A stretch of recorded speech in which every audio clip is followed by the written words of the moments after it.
असलामुअलैकुम जी। Punjabi cricket पहुंचा तो खुश आमदीद। तो कल इंडिया ने जो आस्ट्रेलिया पैक किया तो उस तो बाद पैक करने तो बाद इंडिया खुद भी लड़खड़ा गई सी। पर वो की कहते होंगे जो कैच ही छड़ता तो फिर मैच ही छड़ता।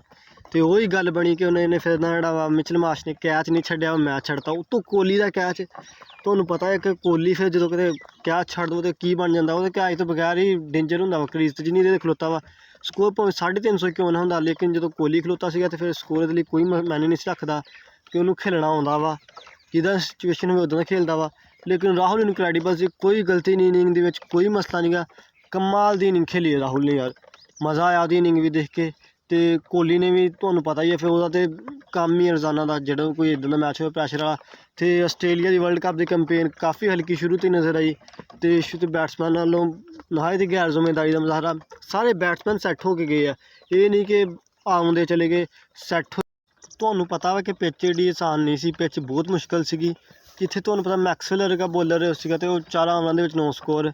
तो इंडिया के स्पिनर भी कमाल रहे, कुलदीप चहल चहल है नहीं सीगा, कुलदीप जडेजा तो अश्विन, हाँ जी अश्विन सीगा। तो सारे कमाल रहे। कुलदीप तो मैंने बहुत ज़्यादा पसंद है क्योंकि कुलदीप ने बड़ी अच्छी बॉलिंग करनी है। तो जडेजा तो फिर तुहानू पता ही ऑलराउंडर आ।